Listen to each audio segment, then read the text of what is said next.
want to start with a question you've probably asked your own child, maybe last week, maybe at dinner last night. So, what do you want to do with your life? And I want you to think about the answer you got. If you're like most parents I've worked with over 20 years, the answer was some version of a shrug. And I don't know, maybe I haven't really thought about it. And then everyone goes back to eating, forks scraping plates, nobody really looking at each other. Here's what I want you to know. That moment, that I don't know, is not a sign that there's something wrong with your child. It's not laziness. It's not a lack of ambition. Your kid is completely normal. But here's the part no one tells you. If that I don't know is still sitting there in 3 years when your child sits down to write their college applications, it actually becomes one of the most expensive problems your family will ever face. Not just in dollars, but in years of your kid's life. My name is Neha Gupta. I'm the founder of College Shortcuts. My family has been in the business of education for over 57 years, 4 generations, starting with a school my great-great-grandfather built in India in 1961. In all that time, the single biggest myth I've watched destroy a young person's potential is this idea that one day passion's just gonna hit them in the head, like a lightning bolt, that they're just gonna wake up one day and suddenly know. I'm gonna tell you something today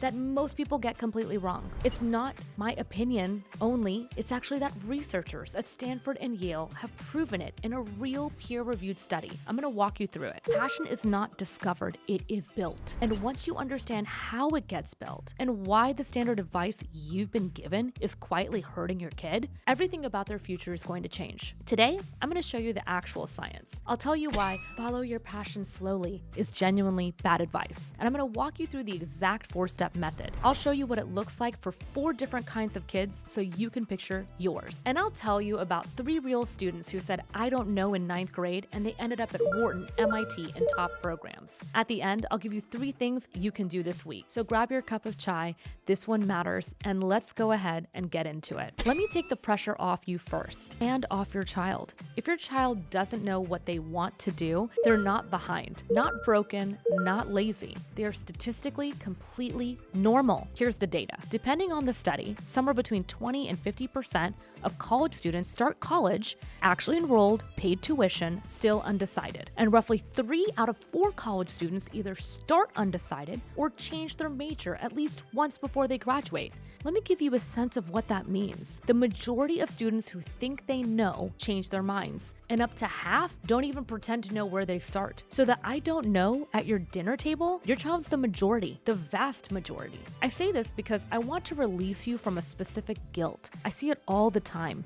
The fear you did something wrong as a parent, that other kids have figured it out and yours doesn't, that there's some secret you missed. There's no secret. Almost nobody has it figured out at 15 or sometimes even 18. But here's where normal becomes the problem. The admissions process does not reward, I don't know. Think about what a top school's asking. Why this major? Why this school? What have you done to show us who you are? A student who doesn't know what they care about can't answer those correctly. Not in an essay, not in an interview, and not really anywhere. And it gets more expensive than a rejection letter. Remember, most students either start undecided or change their major, and that has real measurable cost. Only about 41% of students graduate college in 4 years. 4 out of 10. Changing a major typically adds around 15 extra credits, close to a full semester, and multiple analyses put the total added cost of a single major change, extra tuition, extra fees, and housing, that can be $40,000 or more. So this thing that seems harmless at the dinner table doesn't just affect whether your kid gets into a great school. It affects that they waste years, tens of thousands of dollars in college trying to figure out something they could have started now. The good news, this is completely solvable, but not the way most people think. Okay,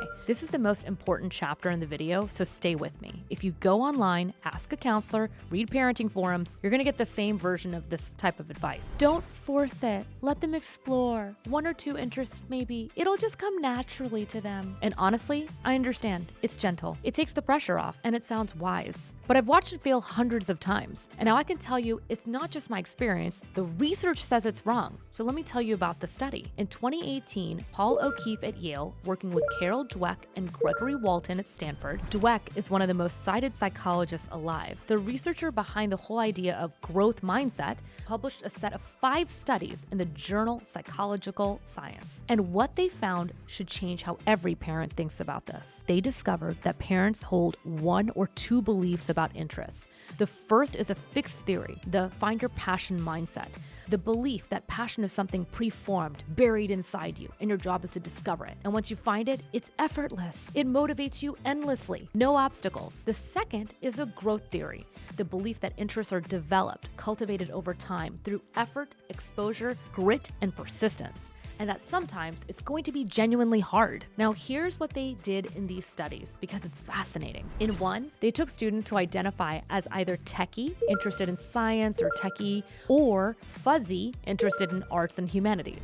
Then they gave them an article outside of their identified interest. The students who were fixed, the find your passion mindset, showed much less interest in the material outside of their lane. They'd essentially closed the door on any area outside of their knowledge because, oh, that's not my thing. In another study, they had students read an article about a topic they were already excited about, but it hit them with dense, difficult technical versions of that material. The people with the fixed mindset, the moment it got hard, the interest collapsed. They assumed that if true passion was hard, maybe it's actually not their passion. The growth mindset people pushed through the difficulty and stayed interested. Stanford's own press release summarizing the research had a headline I've never forgotten. It said, "Find your passion may be bad advice." Let that sit. The very advice we give our children, just find what you're passionate about, sets them up to quit the moment things get hard, because we've taught them that passion is supposed to feel effortless. So when it doesn't, they assume they picked it wrong and they walk away. Another researcher, Cal Newport, a Georgetown computer science professor who's written extensively on this, argues that follow your passion isn't just unhelpful, it's actively bad advice, because most people don't have a pre-existing passion sitting there waiting to be found. His argument he calls the craftsman mindset. Passion tends to follow skills, not precede it. You get good at something through deliberate effort, and passion grows out of the competence. Listen to that again. Passion tends to grow after you build skill, not before. So think about what this means for your teenager. When you ask, what are you passionate about? And then they say, I don't really know. They haven't built deep skills in anything yet. They haven't been exposed enough. They're being asked to name something that doesn't exist yet because it hasn't been built yet. In high school, they're just taking a broad set of classes that tend to not really link to a career. And this is where our education system is failing our kids. Now, I know some of you are probably pushing back. You might be thinking, but some kids clearly do have a passion. I know a kid who loved the violin since they were 4. You're right, some kids do latch on early. But here's what happened there. That kid was exposed to violin early, given lessons, pushed through the painful beginner phase by a parent or teacher, and built the skill until it became love. That's not discovery. That's the growth process started young, which is exactly the point. It can be engineered on purpose for your child starting now. Your child is not going to find their passion at the dinner table when you keep asking them every few months. They're going to build it through actual exposure and real curated experiences, through doing something hard and pushing past the moment they normally quit. And that requires a completely different approach than let them explore and wait it out. I want to tell you why I see this the way I do, because this isn't just a theory I read in a journal. It's my life. It's my family. In 1961, my great-great-grandfather built a primary school in a town called Rewari, India. My mother went to that school. A few years later, my family built a girls' high school, 300 girls, at a time and place where girls were not educated. Then a college, 800 young women a year, every single year, even to this day. My parents built a company helping to fulfill schools in underprivileged areas in the US to have the best and brightest teachers out of India. Education isn't my job, it's my inheritance. 4 generations of my family believing in one thing: the right guidance given to the right young person at the right moment can change the entire trajectory of their life. I took that belief from private school education to Rice to UT and UPenn. I started College Shortcuts in Houston in 2001. And in 2018, we built a school in Kenya, the Gupta School of Dreams. And our goal is to continue to build multiple schools. I'm telling you, this is not to impress you. I'm telling you so you understand where this method comes from. It didn't come from some admissions textbook. It came from generations of watching up close what actually unlocks a young person's potential. And I can tell you, it was never a lightning bolt.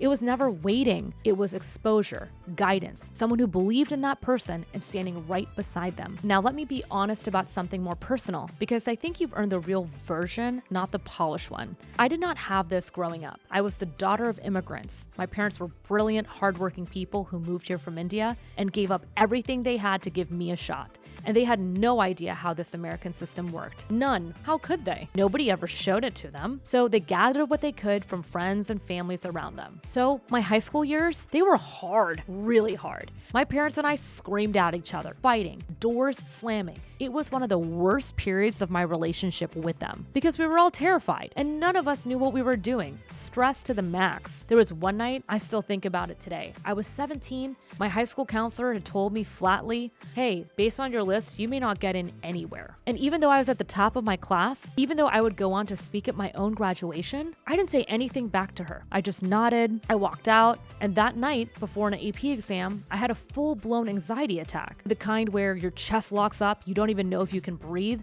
and you believe something's seriously wrong with you. I remember exactly where I was sitting in my house, and I remember thinking at 17, this might actually be the thing that breaks me. I barreled into my parents' room in the middle of the night in the dark, barely breathing. My mom was terrified. She said, Neha, where's all this pressure coming from? We didn't put this on you. Why are you doing this to yourself? While I know it was well-intentioned, it didn't help me. It made me worse and feel worse. And I had no one who could walk me through that and show me the way. That's why I built this. Everything I do comes from that specific night, from that fear, from that feeling of being a smart kid with no map.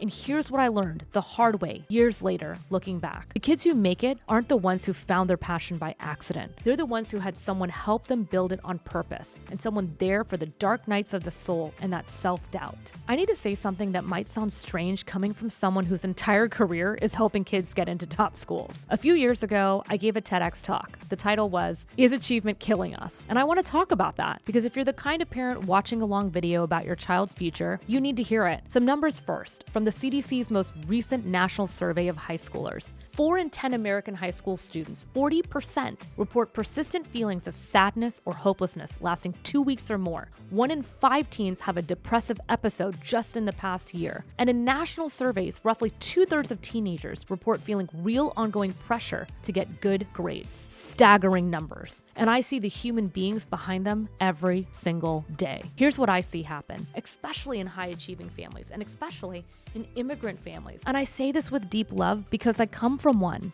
We pile on the pressure. We measure our children's worth by their rank, their scores, their acceptance letters. And without ever meaning to, we turn our love into a weight our kids carry. They feel like they have to perform to justify everything we sacrificed, and it quietly damages the very relationship we're trying to protect. I know this because I lived the other side of it. I was the kid screaming at my parents, and I promise you, my parents were not bad people. They were scared. They loved me. They just didn't know how to help. So here's the reframe, and this is the heart of the whole thing here. Helping your child build a genuine passion is not more pressure. It's actually the opposite of pressure. Think about it. A kid chasing grades to satisfy their parents is anxious, exhausted, performing. But a kid who has found something they're genuinely interested in, something they've built real skill in, something they really feel it's theirs, that kid's not anxious. They're driven. They're not performing for you. They're pursuing something for themselves. And that is the difference between a child who burns out and a child who takes right off. And here's the other piece. When you bring an outside guide, a mentor, something beautiful happens. You get to step out of the role of the nagging parent, the enforcer,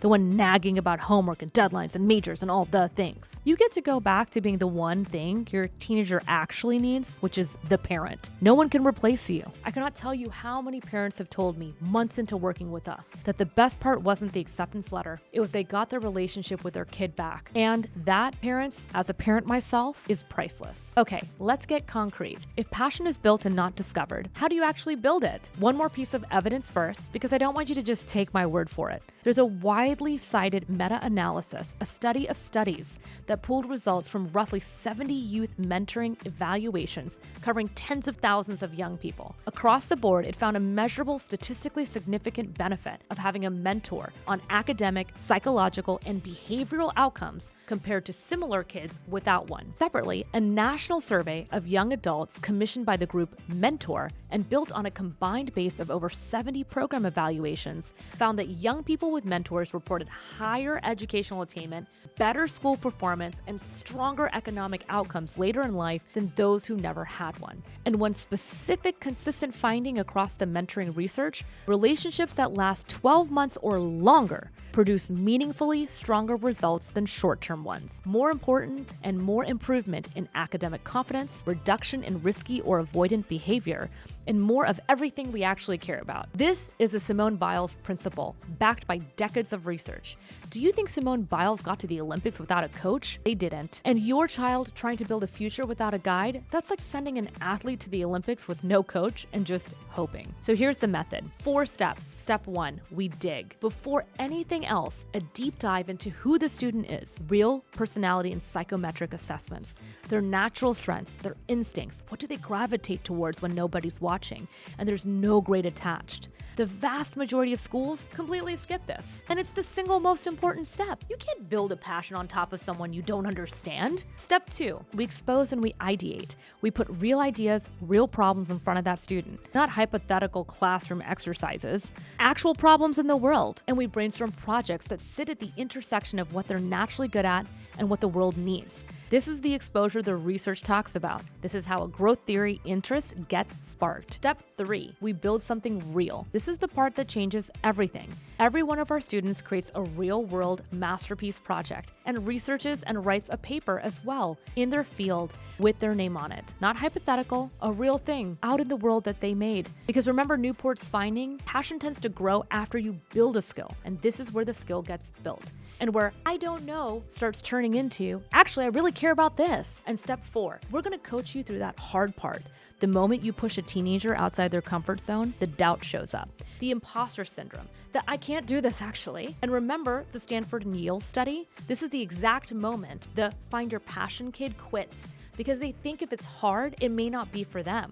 This is where the mentor matters most. We don't let them quit at the wall that they're facing because the growth is on the other side of it every single time. Now let me make this concrete because I know you're wondering what this looks like for your specific kid. Let me give you some examples. If you have a coder or an engineer, it's not the coding club, it's building a real tool that solves a real problem, something real people use, and publish that work. If you have a pre-med kid, it's not just the hospital volunteering, it's original research in a specific area, like neuroscience or neuroplasticity, and then published. Or maybe it's a nonprofit addressing a real health gap in a real community. If you have a business-minded kid, it's not just DECA competitions. Go start your business, get some customers, real revenue. However small, they're building something and they can talk about what that felt like. It's an actual venture. If you have an artist or a writer, it's not just about the school art show, it's a published body of work, a portfolio, maybe an audience that they can show other people. Do you see the pattern?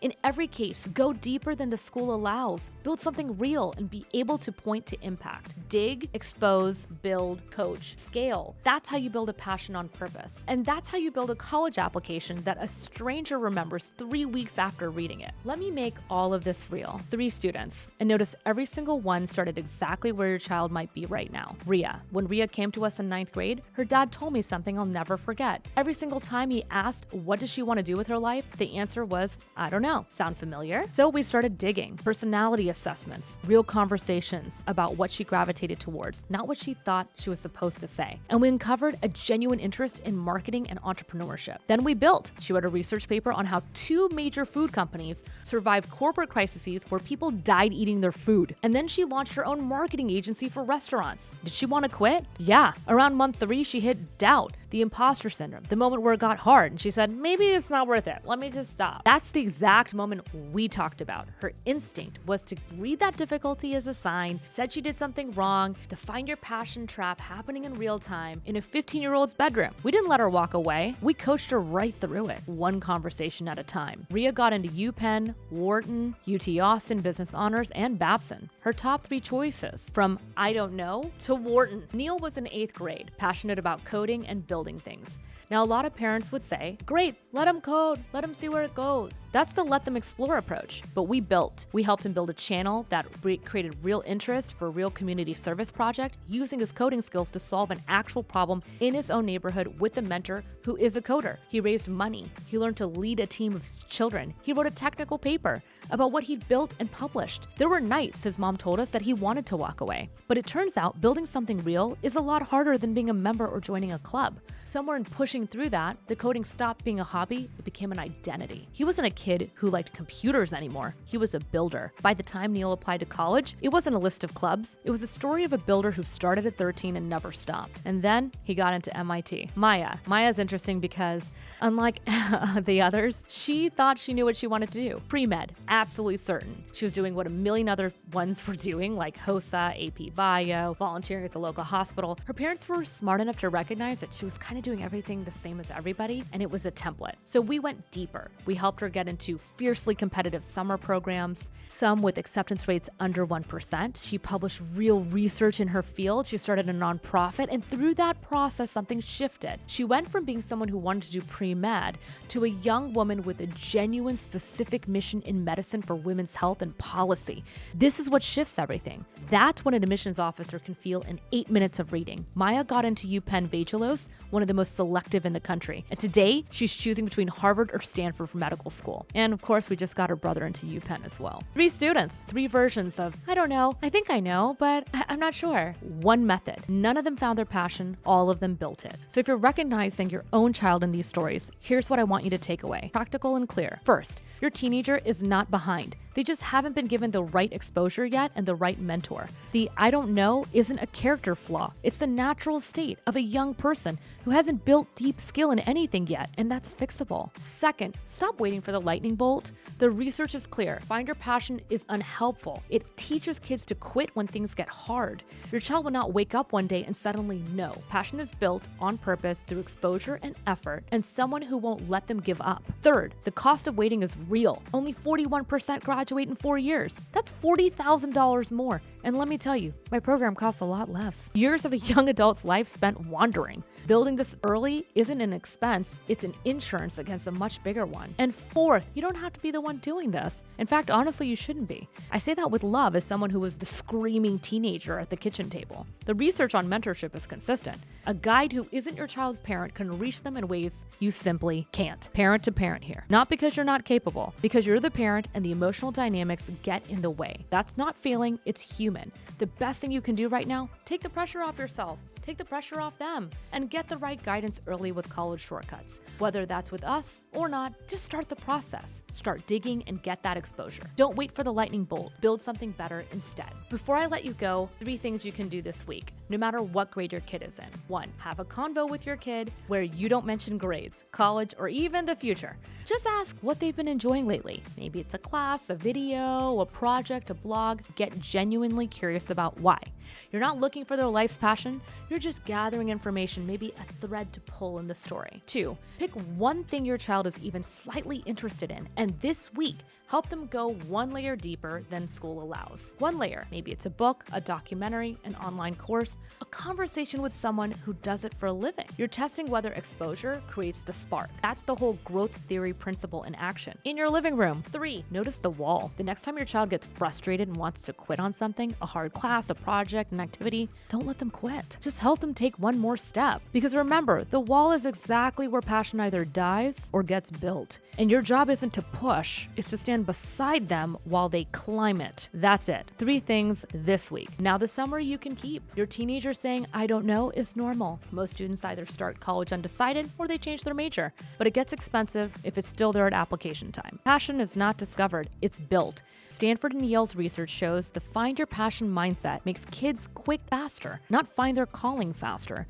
It gets built through a real method. Dig, exposure, build, coach. And you don't have to do this alone. If this video helped you, please share it with another parent, especially the parent of a kid who keeps saying, I don't really know. This is the message they need. And subscribe because I'm going to keep sharing what actually works. Follow me on all my socials and make sure to subscribe here. And if you see your kid in Ria, Neil, or Maya, if you have a bright kid with no direction and you're so tired of waiting for that lightning bolt that isn't coming, I'd love to talk to you. We take a small number of families each year. Every family goes through an interview because we only take on students we believe we truly can help. And we want to make sure we're the right fit for you too. The link to sign up with us and learn more is in the description. I've spent my whole life and my family has spent 4 generations believing that the right guidance at the right moment changes everything. And I've watched it happen to over 25,000 students. I'd love to help it happen for your family too. I'll see you in the next one.